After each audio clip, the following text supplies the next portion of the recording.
Assalamualaikum warahmatullahi wabarakatuh. Waalaikumsalam warahmatullahi wabarakatuh. Selamat siang semuanya.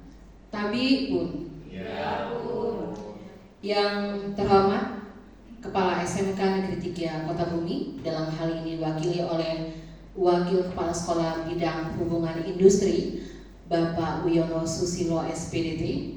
Yang kami hormati Wakil Kepala Sekolah Bidang Kurikulum Bapak Bagus Purlita Puja Kusuma SPDMM. Yang kami hormati Ibu Risa Arifin Sarjana Pendidikan selaku calon guru penggerak Angkatan 11 Kabupaten Lampung Utara. Yang kami hormati Bapak Ibu peserta desiminasi budaya positif, hadirin yang berbahagia. Puji syukur kita panjatkan kehadiran Allah Subhanahu wa taala atas limpahan rahmat dan karunia kepada kita semua, sehingga pada hari ini kita masih dapat hadir dalam kegiatan desiminasi budaya positif pada hari ini Senin 26 Agustus 2024. Shalawat dan salam tak lupakan senantiasa kita sanjungkan kepada junjungan kita Nabi besar Nabi Muhammad SAW beserta sahabat dan keluarganya yang syafaatnya akan senantiasa kita nantikan di yaumul kiamah. Amin ya robbal alamin. Baiklah Bapak Ibu sekalian, untuk membuka kegiatan ini, marilah bersama kita melafazkan basmalah. Bismillahirrahmanirrahim. Agar acara ini mendapatkan ridho dan keberkahan dari Allah Subhanahu wa taala, Tuhan yang Maha Esa, marilah sejenak kita menundukkan kepala, bermunajat kepada Allah Subhanahu wa taala agar mendapatkan keberkahan bagi kita semua. Untuk itu kita berdoa bersama sesuai dengan agama dan kepercayaan masing-masing. Berdoa dimulai.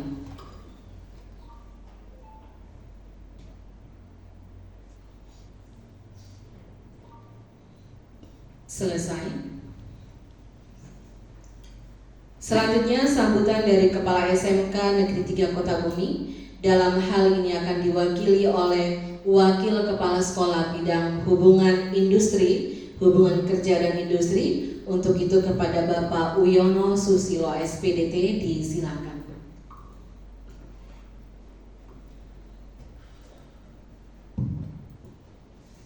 Bismillahirrahmanirrahim.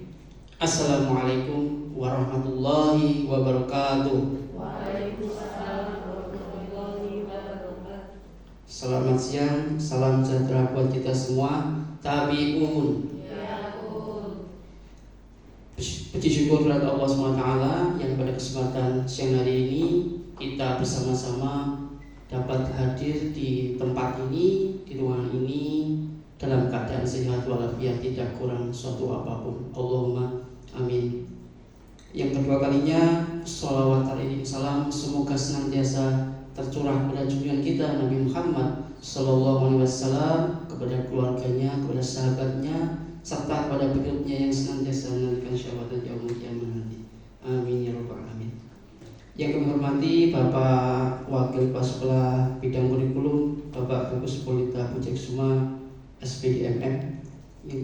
Yang kami hormati Ibu Risa Arifin SPD selaku calon guru penggerak pendidikan guru penggerak Angkatan 11 Kabupaten Lampung Utara, serta Bapak Ibu guru peserta desiminasi budaya positif yang hadir pada kesempatan kali ini.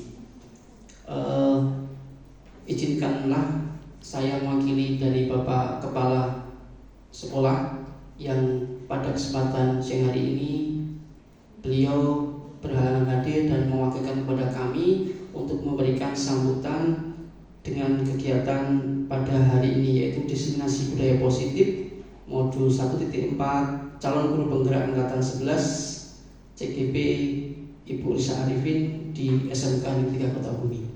Ini merupakan kegiatan yang sangat baik dan positif yang selama ini mungkin sudah beberapa kali kita laksanakan, tapi kita berharap apa yang telah Ibu Risa Arifin selaku calon guru penggerak ini, yang merupakan salah satu tugas atau kewajiban beliau selaku CGP untuk membuat atau menyelesaikan tugas di LMS. Maka dari itu, selain hari ini untuk diseminasi, kita berharap dengan diseminasi ini banyak hal yang akan bisa diambil, yaitu budaya positif yang itu nanti bisa diterapkan di sekolah kita di SMK Negeri 3 Kota Bumi. Jadi tidak hanya secara teoritis nanti kita diskusikan, tetapi kita berharap praktek baik ini dapat kita terapkan untuk kedepannya, sehingga sekolah kita akan dari hari ke hari akan semakin lebih baik lagi. Untuk itu kami menyambut baik, dan atas nama pihak sekolah kami mengucapkan banyak terima kasih kepada Bapak Ibu guru peserta diseminasi budaya positif yang pada kesempatan kali ini bisa hadir untuk mengikuti kegiatan ini. Dan atas nama sekolah kami mengucapkan terima kasih kepada Bu Risa Arifin. Kami berharap semoga dengan kegiatan ini dapat memacu lagi untuk Bu Risa Arifin selaku CGP untuk menyelesaikan kewajiban yang selama ini diwajibkan. Demikian sambutan dari saya mewakili dari pihak sekolah. Kalau ada kurang dan lebihnya kami mohon maaf yang sebesar-besarnya. Billahi taufiq wal hidayah. Wassalamualaikum warahmatullahi wabarakatuh. Waalaikumsalam warahmatullahi wabarakatuh. Terima kasih kepada Bapak Wiono Susilo yang telah memberikan sambutan mewakili dari Kepala SMK Negeri 3 Kota Bumi. Baiklah Bapak Ibu sekalian, kita langsung saja di kegiatan inti, yaitu kegiatan diseminasi budaya positif yang akan dipaparkan, disampaikan oleh Ibu Risa Arifin. Ini merupakan tugas di LMS pada modul 1.4 sebagai tugas aksi nyata yang harus diselesaikan oleh beliau. Untuk itu, waktu sepenuhnya kami serahkan kepada Ibu Risa Arifin. Silakan.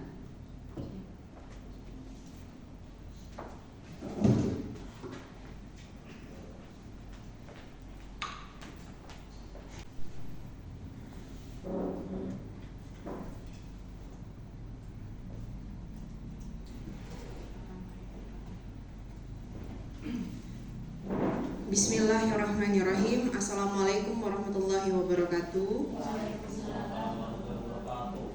Yang terhormat Kepala Sekolah atau yang mewakili, yang saya hormati Bapak Ibu Dewan Guru SMK Negeri 3 Kota Bumi Lampung Utara, saya ucapkan banyak terima kasih atas kesempatan yang sudah diberikan kepada saya.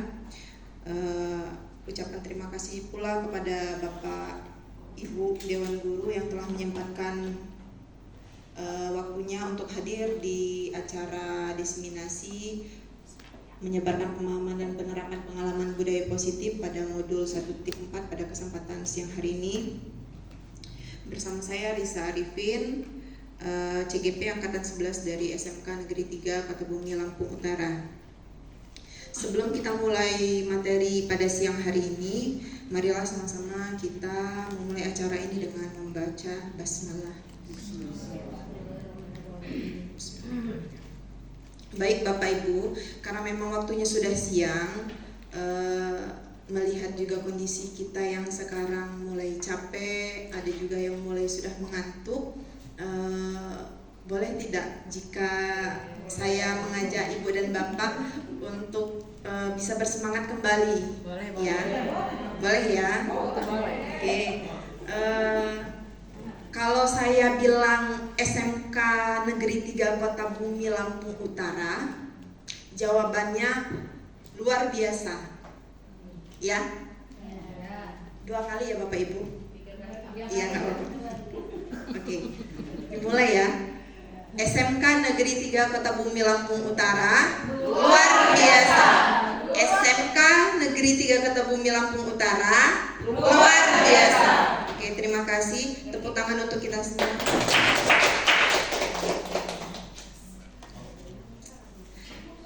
Baik Bapak Ibu, saya sangat berbangga sekali.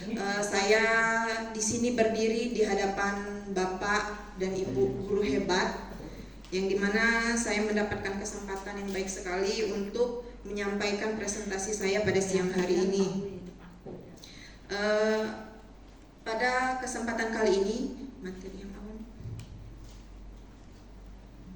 mengenai budaya positif. Apa itu budaya positif Bapak dan Ibu yang sempat terbenak di pikiran Bapak dan Ibu? Budaya positif. Ada Ibu? Ya, silahkan.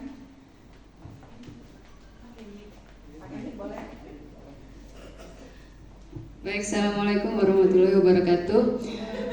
Kalau menurut saya budaya positif itu adalah nilai-nilai baik ya, yang menjadi kebiasaan di tempat kita kerja, khususnya kalau kita di sekolah di SMK Negeri 3 Kota Bumi. Dan budaya-budaya positif itu semisal contohnya seperti di depan ya, ketika menyambut murid-murid datang, budaya 3S yaitu senyum, salam, dan sapa itu salah satu kebiasaan baik yang sudah menjadi tradisi di sekolah kita. Seperti itu Bu, kalau menurut saya.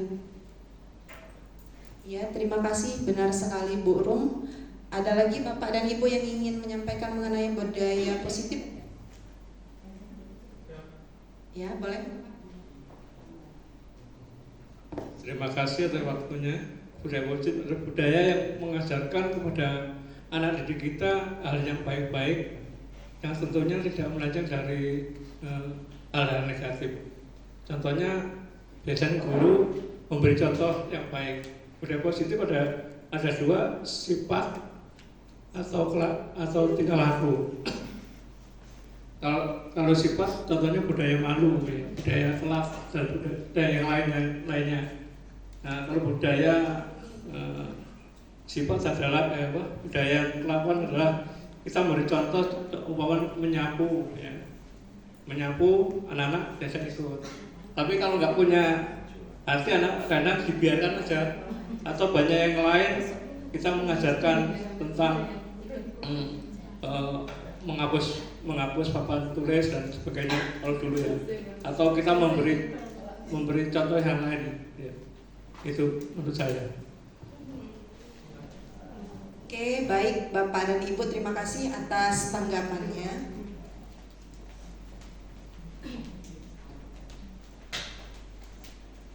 Benar sekali ya, Ibu Rum dan Pak Nawa, bahwasanya budaya positif itu yang sudah disampaikan oleh Ibu dan Bapak tadi, kebiasaan baik yang memang terbiasa kita lakukan dalam kehidupan sehari-hari, khususnya di lingkungan sekolah kita ya, di SMK Negeri 3 Kota Bumi Lampung Utara yang sudah disebutkan tadi. Salah satunya ada senyum, salam, sapa, kemudian ada rasa malu.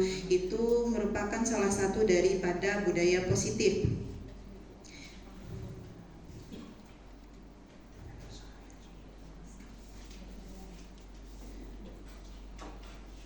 Oke, kenapa budaya positif ini diangkat dalam modul ini? Karena memang budaya positif itu sendiri sangat penting kita aplikasikan, sangat penting kita hidupkan dalam dimana kita di lingkungan kita gitu. Budaya positif ini dapat menumbuhkan motivasi intrinsik atau motivasi diri khususnya untuk mengetahui dan memperdalam budaya positif ini. Tetapi kita juga memiliki kewajiban untuk menyebarkan ke seluruh warga sekolah, terutama kepada siswa kita, supaya menjadi pribadi yang bertanggung jawab, budi pekerti yang luhur, dan juga berakhlak mulia, untuk mewujudkan profil pelajar Pancasila. Baik Bapak dan Ibu, di slide di sini sudah ada konsep inti daripada budaya positif, yang dimana yang akan dipaparkan di sini nanti ada 8. Ada pembelajaran dengan paradigma baru, ada disiplin positif, nilai-nilai kebajikan, kebutuhan dasar manusia, motivasi perilaku manusia, posisi kontrol guru, keyakinan kelas, dan segitiga restitusi. Kita langsung masuk ke pembelajaran dengan paradigma baru. Pembelajaran dengan paradigma baru ini difokuskan untuk peserta didik sebagai pusat dalam kegiatan pembelajaran. Nah, ini artinya kita ini ketika kita mengajar, memberi pengajaran kepada anak di dalam kelas, ini difokuskan kepada murid. Kemudian untuk paradigma paradigma baru ini sendiri, dia memakai sistem dari profil pelajar Pancasila, acuan kebijakan sistemnya. Bisa dilihat untuk profil pelajar Pancasila yang pertama di situ isinya beriman bertakwa kepada Tuhan yang Maha Esa dan berakhlak mulia. Kemudian yang kedua ada kebinekaan global, bergotong royong, kreatif, bernalar kritis, dan mandiri. Setelah kita tadi tahu itu pembelajaran paradigma baru, di sini kita masuk ke slide miskonsepsi tentang teori kontrol. Artinya miskonsepsi ini tadi kesalahan konsep ketika kita mengajar. Nah, untuk lebih jelasnya bisa dilihat pada gambar. Untuk yang pertama di sini bahwa mungkin selama ini ilusi guru itu bisa mengontrol murid.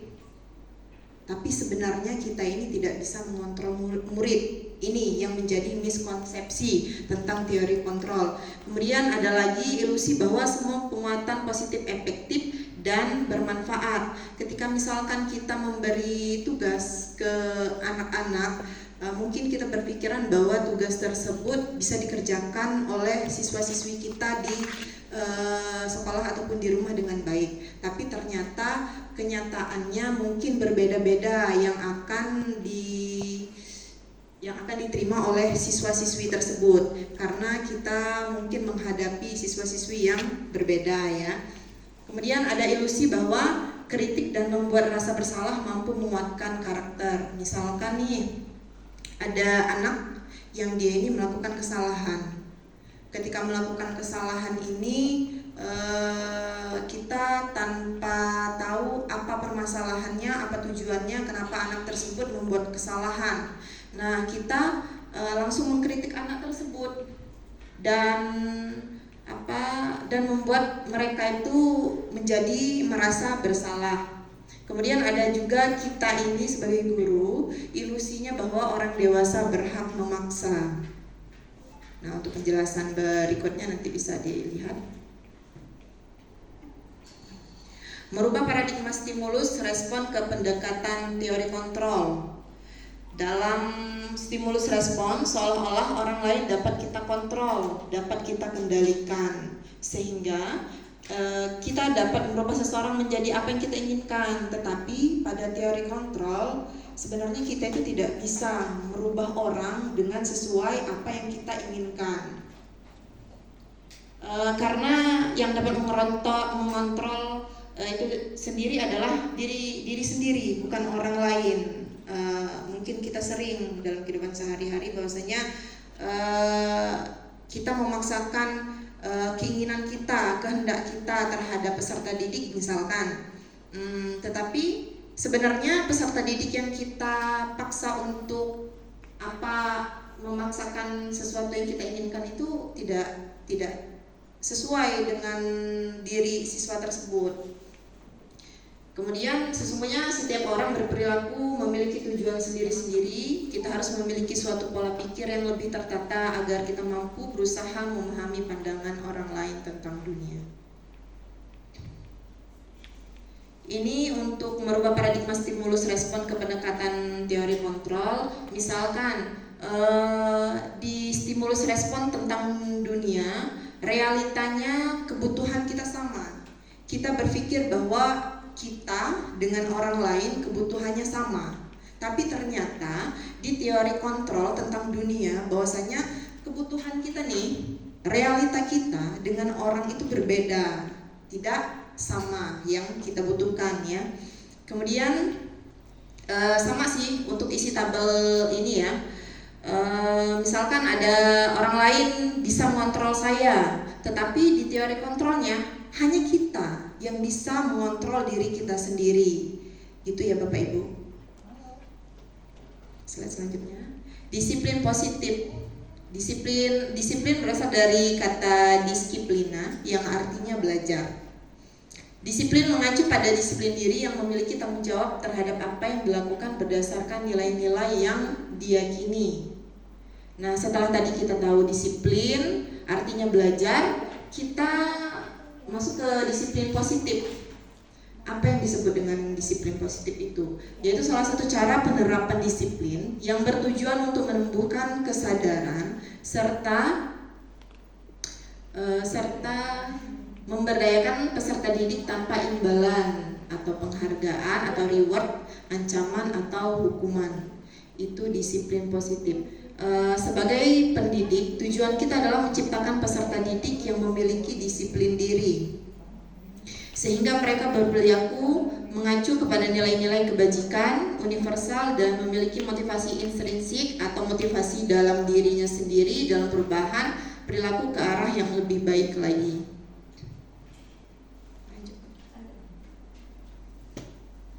Nilai-nilai kebajikan. Nilai-nilai kebajikan kalau di sini diambil secara universal. Misalkan salah satunya kita ambil dari nilai kebajikan itu dari profil belajar Pancasila. Apa aja sih nilai-nilai kebajikan yang tertanam di dalam profil belajar Pancasila? Itu tadi sudah dibahas sempat di awal slide. Bahwasanya nilai-nilai kebajikan itu ada beriman, bertakwa kepada Tuhan yang Maha Esa, berakhlak mulia, berkebinekaan global, gotong royong, mandiri, bernalar kritis, dan kreatif. Ini semua ditujukan kepada siswa. Selanjutnya. Nah, untuk topik yang berikutnya ada inti konsep, yaitu kebutuhan dasar manusia. Kebutuhan manusia, apa sih kebutuhan manusia? Segala sesuatu yang dibutuhkan oleh manusia untuk mempertahankan keseimbangan kondisi fisiologis dan psikologis yang bertujuan untuk mempertahankan kehidupan dan kesehatan manusia. Ya, yang artinya kebutuhan dasar manusia ini memang kebutuhan yang mendasar sekali bagi manusia untuk bertahan hidup. Selanjutnya, ini ada 5 kebutuhan dasar manusia menurut Dr. William Glasser. Bahwasanya ada penguasaan, kemudian ada kesenangan, bertahan hidup, kasih sayang dan rasa diterima, dan yang terakhir adalah kebebasan. Motivasi perilaku manusia. Nah, di sini kenapa ada motivasi perilaku manusia? Bahwasanya apa yang membuat manusia itu termotivasi, ya. Dari perilaku manusia itu sendiri. Yang pertama ada untuk menghindari ketidaknyamanan atau hukuman. Kemudian untuk mendapatkan imbalan atau penghargaan dari orang lain, itu motivasinya kita ini manusia. Kemudian untuk menjadi orang yang mereka inginkan dan menghargai diri sendiri dengan nilai-nilai yang mereka percaya.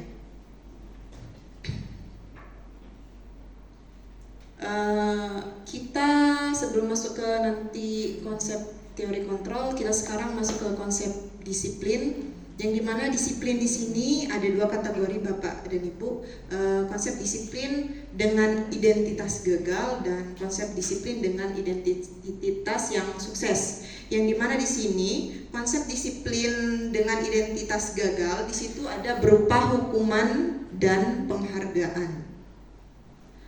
Kalau dia berupa hukuman, apa yang akan didapatkan oleh anak? Yang pertama di situ ada menyakitkan, rasa menyakitkan, kemudian tidak nyaman, murid takut, kemudian memaksa, murid menyembunyikan kesalahan, dan murid menjadi rendah diri. Nah, setelah tadi itu ada konsep disiplin identitasnya gagal berupa hukuman, sekarang penghargaan. Yang dimana ketika siswa ini mendapatkan penghargaan bisa menjadi mungkin tidak efektif, merusak hubungan atau sifat iri terhadap teman yang mendapat penghargaan, kemudian mematikan kreativitas, menghukum dengan sistem ranking, merampas hak menghargai dirinya.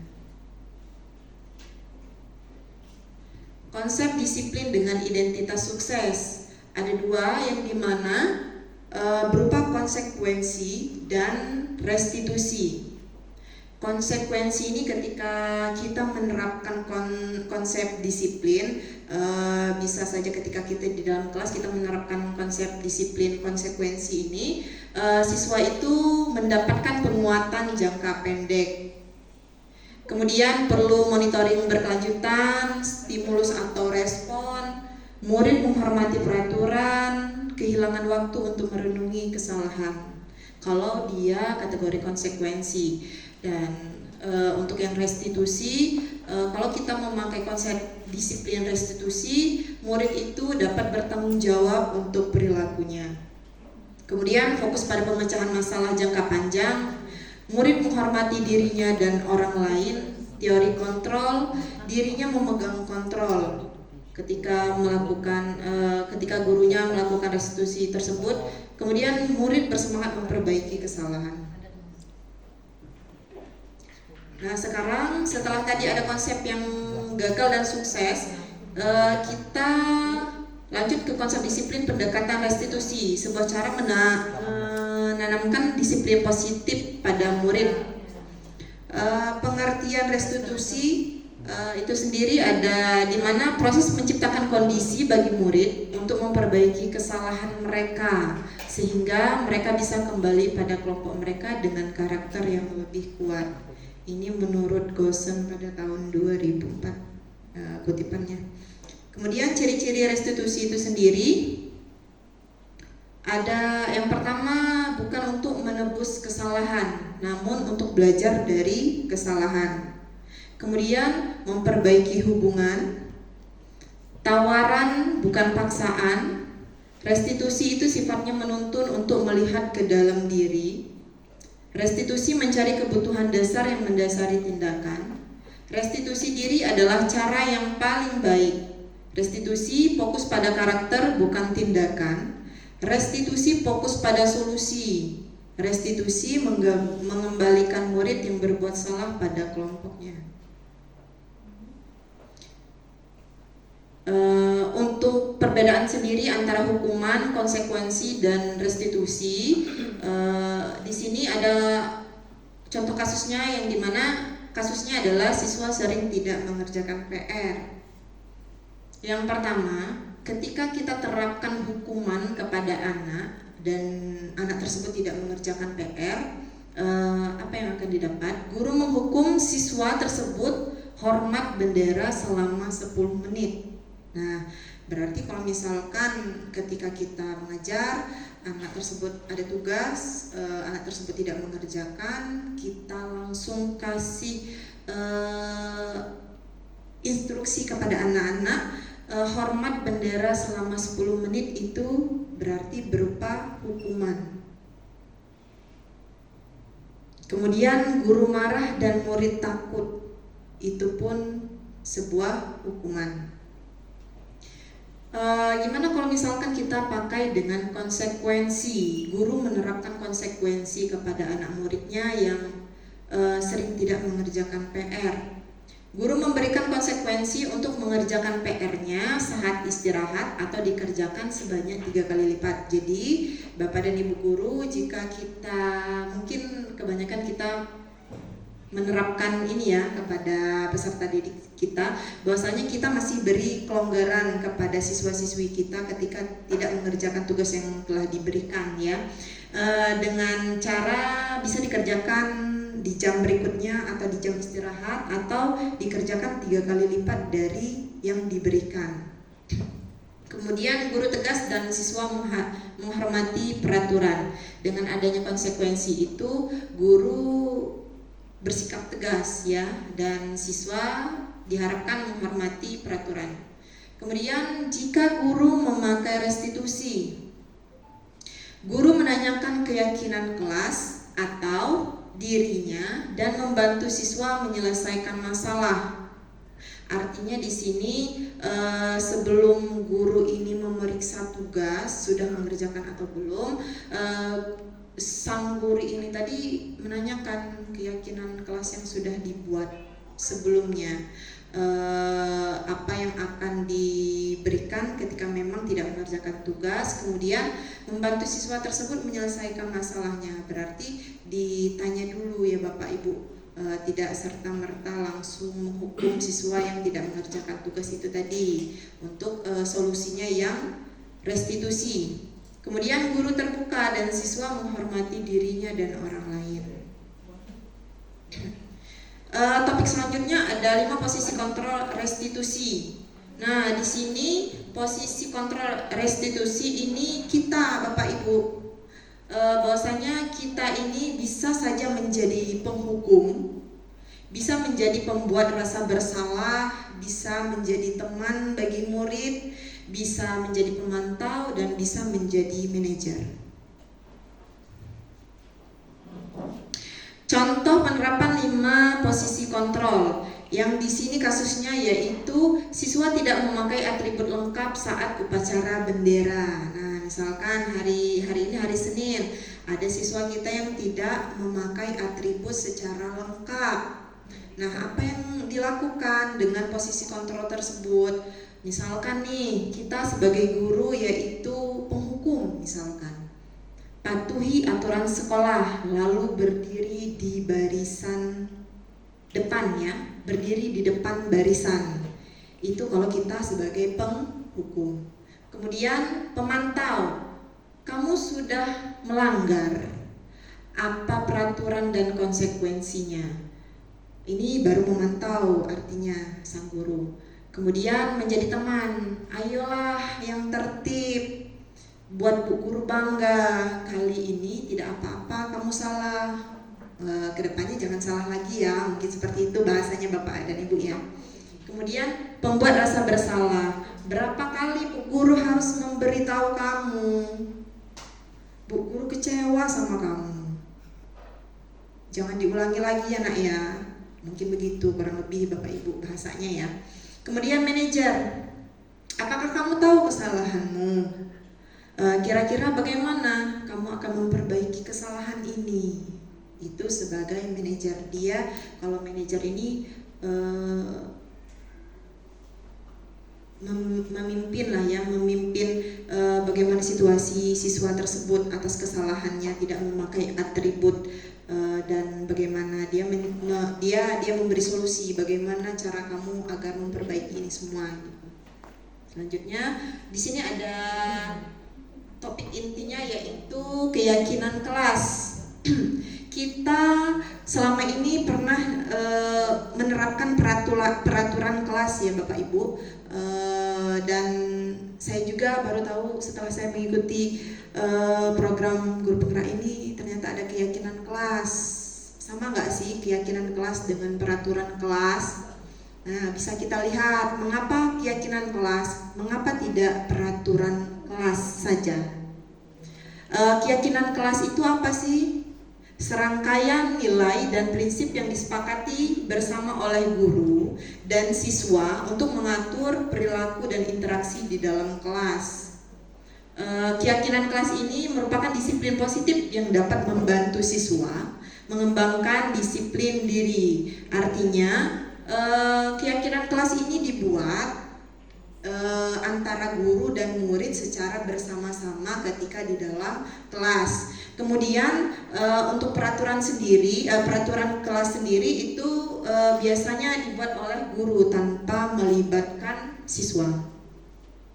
Nah, berikut kegiatan membuat keyakinan kelas. Guru bersama siswa membuat keyakinan kelas. Yang pertama yang dilakukan langkah-langkahnya ada berdiskusi tentang peraturan antara guru dan murid. Mereka melakukan diskusi gimana baiknya keyakinan kelas yang dibuat untuk di kelas tersebut ya. Setelah mereka berdiskusi, mereka menyusun peraturan menjadi keyakinan kelas yang telah disepakati, dan mereka menempelkan keyakinan di kelas. Bahwasanya kegiatan membuat keyakinan kelas itu sendiri setelah diskusi, setelah sama-sama disepakati, kemudian ditempel agar sama-sama tujuannya sama-sama mengingat daripada keyakinan kelas tersebut. Kemudian di sini untuk pembentukan kelas itu sendiri bagaimana? Sebenarnya untuk pembentukan keyakinan kelas itu sifatnya adalah abstrak ya, lebih ke abstrak daripada peraturan. Kemudian sedikit saja biar mudah diingat, karena memang ketika kita berdiskusi dengan anak-anak itu yang diharapkan anak-anak ini kata-katanya sedikit, yang penting mereka paham dan kena bermakna gitu. Kemudian berupa pernyataan universal, dapat diterapkan di kelas, bersedia meninjau kembali keyakinan kelas dari waktu ke waktu. Bisa saja peraturan keyakinan kelas itu sendiri nanti bisa berubah ya, tergantung dengan diskusi antara guru dan murid. Dibuat dalam bentuk yang positif, semua warga kelas hendaknya ikut berkontribusi dalam pembuatan keyakinan kelas. Nah, sekarang kita masuk ke topik segitiga restitusi. Apa itu segitiga restitusi? Kalau tadi kita sudah ada pengertian mengenai restitusi, sekarang segitiga restitusi. Dilansir dari buku Evolusi Pendidikan Bersama Calon Guru Penggerak tahun 2022 oleh Rusli dan teman-teman, restitusi adalah sebuah cara menanamkan disiplin positif pada murid.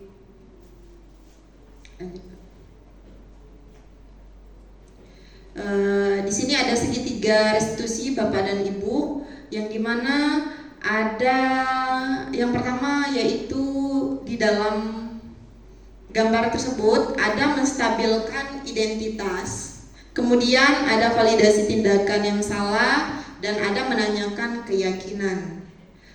Setelah kita tahu itu gambaran tentang segitiga restitusi, kita lanjut ke langkah-langkahnya.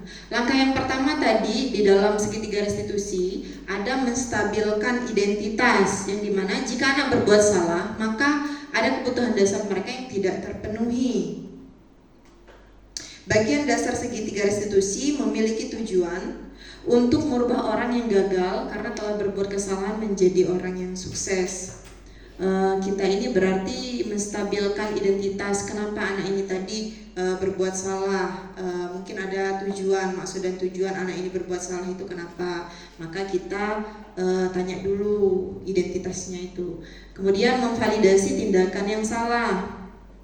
Menurut teori kontrol, semua tindakan manusia baik atau buruk pasti memiliki maksud atau tujuan tertentu. Ketika kita menolak anak yang berbuat salah, dia akan tetap dalam masalah.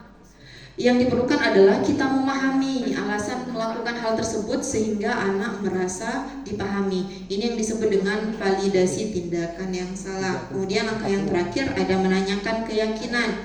Bahwasanya ketika langkah 1 dan langkah 2 ini sudah kita lakukan, maka anak itu siap untuk dihubungkan dengan nilai-nilai yang dia percaya dan berpindah menjadi orang yang dia inginkan.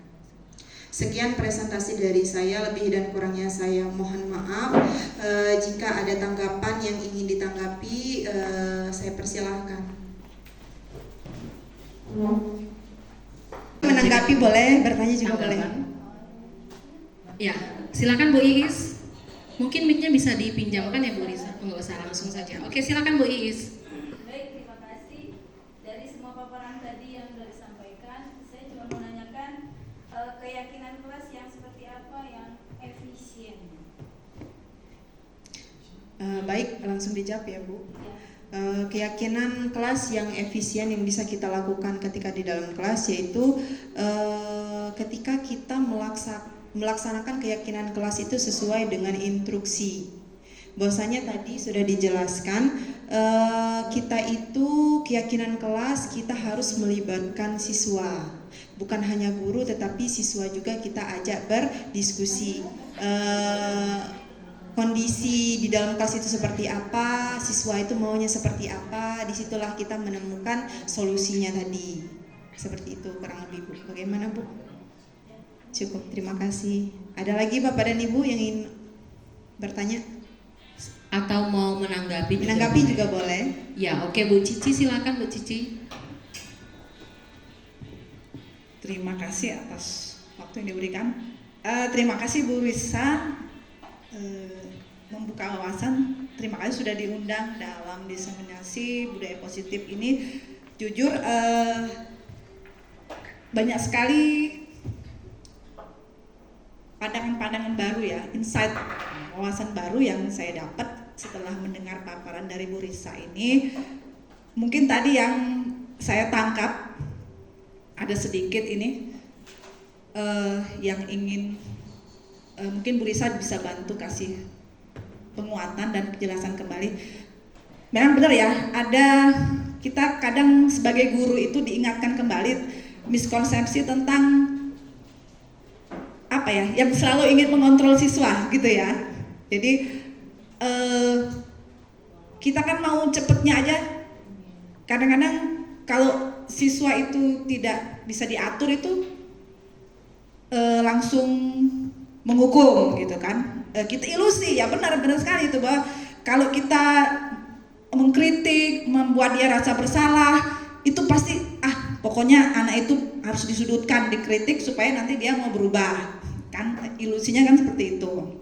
Walaupun mungkin dengan kata-kata yang halus, tapi tetap harus yang mengurangi, yang mengontrol anak. Kemudian bahwa ya sebagai orang dewasa guru berhak memaksa. Ya jadi kita mau cepet, ayo cepet-cepet dikerjakan. Pokoknya maunya harus nurut sama gurunya. Itu membuka pikiran saya bahwa tidak seperti itu ya. Tadi ada lewat restitusi dan yang 5 posisi kontrol itu. Nah, dengan itu membuka wawasan, nanti mencoba mendalaminya lagi agar bisa menerapkan ya lewat budaya positif ini bisa dilaksanakan di kelas. Cuma saya pingin yang ini ya Bu Risa, yang ilusi bahwa semua penguatan positif efektif dan bermanfaat. Nah, yang setahu saya sih kalau yang penguatan positif tuh ya pasti efektif. Nah, yang ilusinya itu penguatan efektif, penguatan positif yang bagaimana yang nggak efektif. Nah, gitu supaya nanti di kelas itu kita bisa kasih penguatan tapi maunya yang efektif. Mungkin itu aja Bu Risa yang perlu agak didalamin dikit gitulah. Terima kasih Bu Risa, mohon maaf kalau kebanyakan. Oke, terima kasih Bu Cici. Barangkali bisa langsung ditanggapi begitu ya, disampaikan jawabannya oleh Bu Risa. Silakan.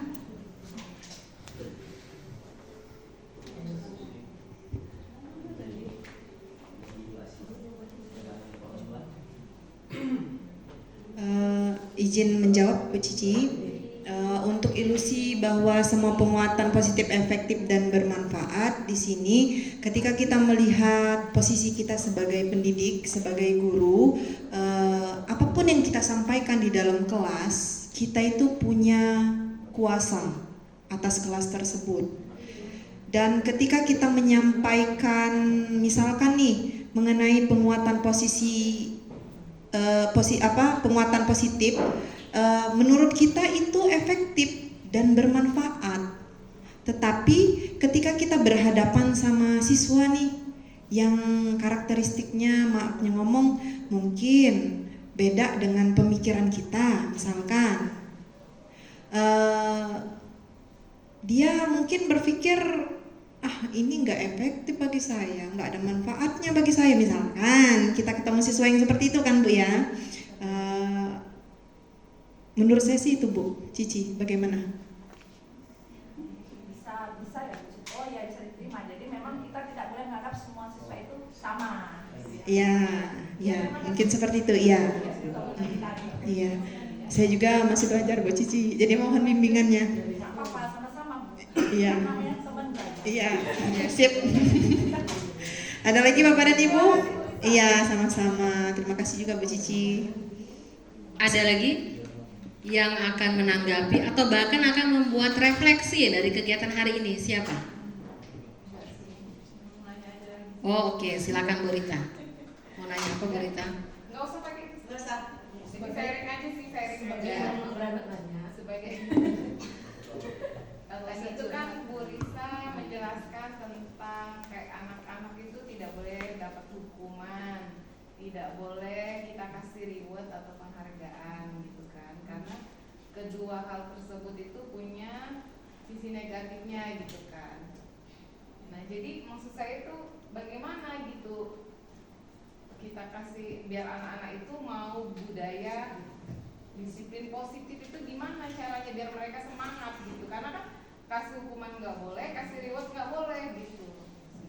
Sharing aja sih Bu Risa.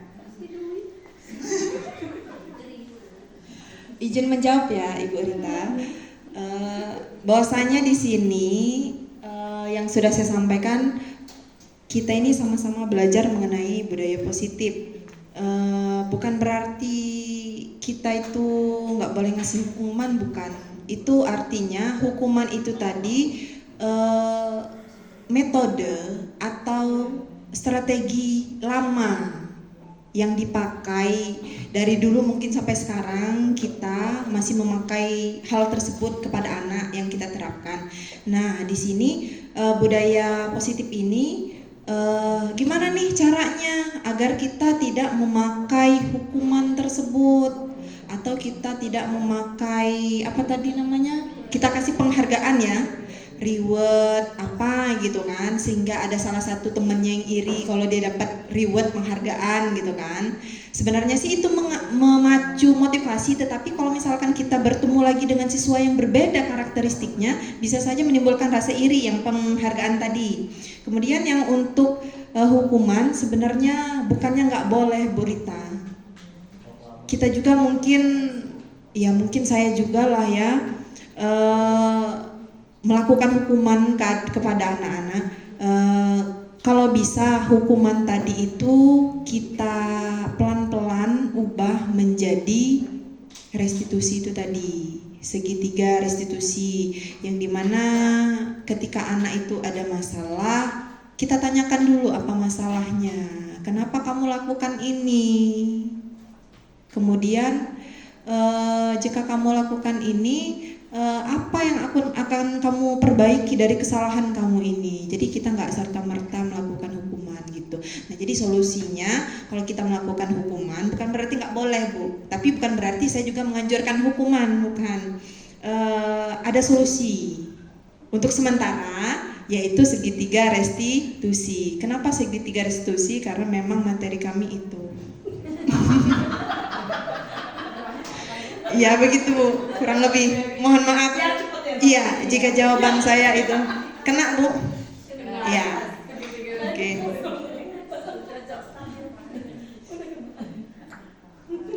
Cukup ya, Bapak dan Ibu. Iya, pertanyaan dan tanggapannya. Terima kasih banyak atas waktu yang sudah diberikan. Saya kembalikan lagi ke moderator. Oke, Terima kasih Bu Rita. Sukses untuk Kita semua. kasih aplaus dulu untuk Bu Rita. Luar biasa materi diseminasi budaya positif dari Ibu Risa Arifin tadi. Saya sedikit mungkin bisa mengambil garis merah dari apa yang disampaikan, bahwa sebetulnya saat ini kita menghindari hukuman dan juga menghindari pujian adalah untuk apa? Supaya anak itu tumbuh sendiri kesadarannya gitu. Jadi mereka berubah itu karena kesadaran dari diri mereka sendiri. Sekalian, materi yang sangat luar biasa hari ini semoga saja bisa membuka wawasan kita bersama untuk selalu melakukan kegiatan budaya positif di SMK Negeri 3 Kota Bumi ini. Tahu seperti apa kita memposisikan diri sebagai guru di posisi kontrol ya, seharusnya bukan sebagai penghukum dan lain sebagainya, tetapi kita lebih memilih ke posisi manajer. Kemudian bahwa kita tahu setiap anak pasti punya kebutuhan, barangkali dia melakukan kesalahan karena ada kebutuhan dasar yang tidak dipenuhi. Untuk itu kita harus paham, dan salah satu cara yang paling bijak adalah dengan melakukan kegiatan restitusi. Itu saja mungkin yang bisa saya ambil benang merah untuk kegiatan hari ini. Dari rangkaian kegiatan hari ini, marilah kita tutup bersama dengan melafazkan hamdalah. Alhamdulillahirabbil alamin. Terima kasih. Saya pembawa acara, mohon maaf apabila ada kehilapan dan tutur kata yang kurang berkenan. Wassalamualaikum warahmatullahi wabarakatuh.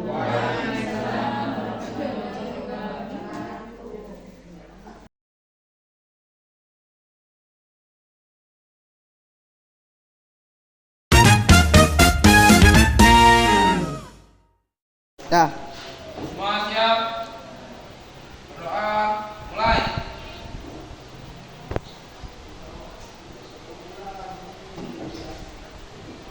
Berdoa, selesai. Beri salam.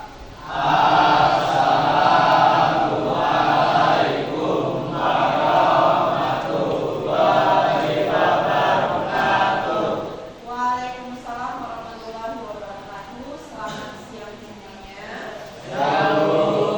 Sehat semua.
Ya Bu. Panca, Hadir Bu. Pema, Raihan, Restu, Riko, Ramadan, Yohanes. Kita akan belajar mengenai penelitian data yang dimana minggu lalu kita sudah belajar mengenai statistika data dan datum ya. Silakan kalian perhatikan kita.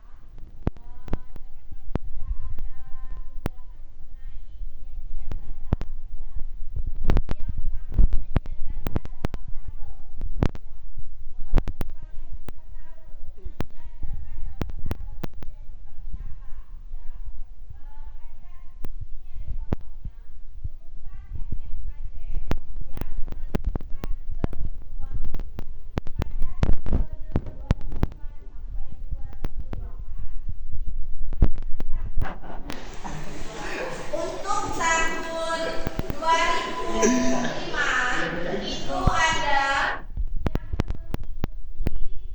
kan ke perguruan tinggi baik negeri maupun swasta.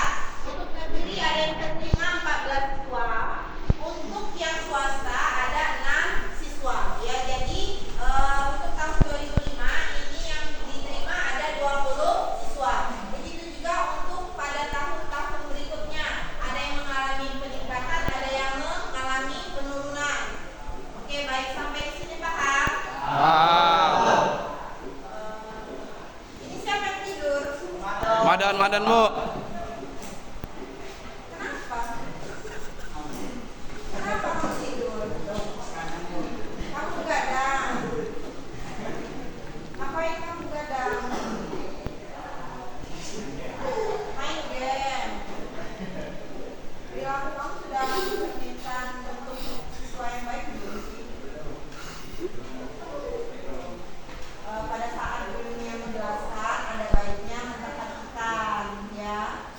Kalaupun kamu ngantuk ya, gosoklah dulu mukanya ya. Jadi nanti ketika teman-temannya paham materi yang sudah disampaikan, kamunya nggak paham.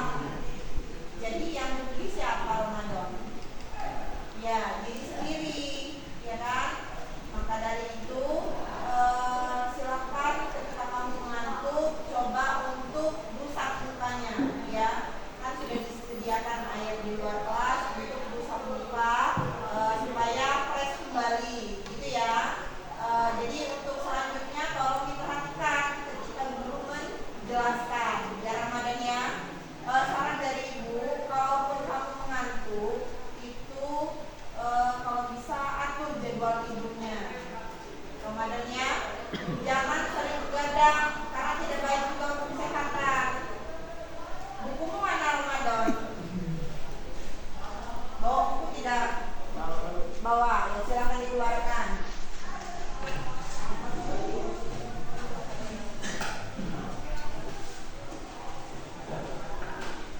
Teman-teman yang lain jangan lupa silakan dicatat yang sudah dijelaskan. Jika ada pertanyaan silakan kalian bertanya ya. Coba dibuka dulu bukunya Ramadan. Nah, bukunya juga masih kosong Ramadan ini.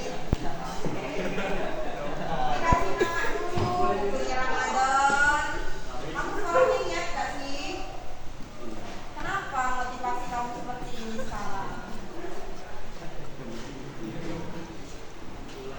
Ibu lihat kamu tidur dari awal tadi. Apa yang dikerjakan malam hari itu? Jangan main game terus. Main game boleh, tapi ada waktunya. Ya, Ramadan ya. Perbaiki dirinya, ya. Jangan seperti ini terus. Ya, Ramadan ya. Itu ya. Jadi anak yang bisa membanggakan orang tua, ya, yang bisa membawa nama harum diri kamu sendiri, ya.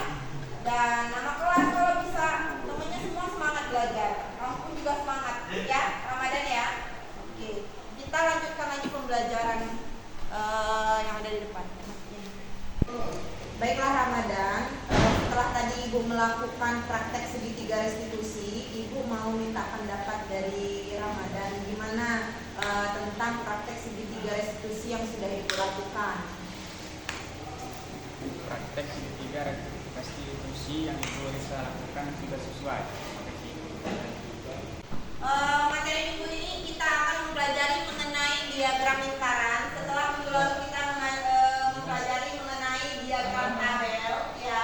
Perhatikan ke depan semuanya, ya. Kalau sudah pada pintar, nggak perlu lagi di dalam kelas. Silahkan kalian keluar kelas, ya. Oke, perhatikan. Diagram lingkaran dilakukan pada data yang dinyatakan dalam persen atau derajat, ya. Yang lainnya silahkan perhatikan ke depan, ya. Perhatikan ke depan. Nanti pada saat saya bertanya kalian tidak bisa menjawab, ya. Fokus pada ke depan, ya. Bisa dilihat di sini ada banyaknya kota A, kota B, kota C, dan banyaknya SMK, ya. Kota A SMK-nya sebanyak 100, kota B itu SMK-nya sebanyak 200, dan kota C sebanyak kotanya adalah 400. Jika dijumlahkan semuanya ada 700. Nah, dari tabel ini kita dapat menghitung persentasenya, ya. Untuk persentasenya itu sendiri kita hitung dalam bentuk tabel lingkaran.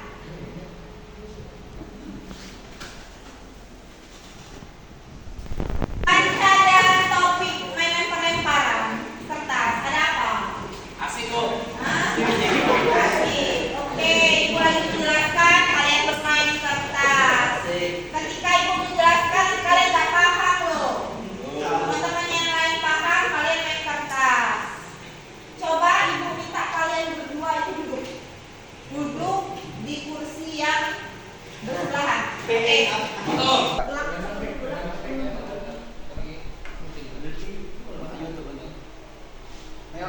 Pegang ini nggak apa?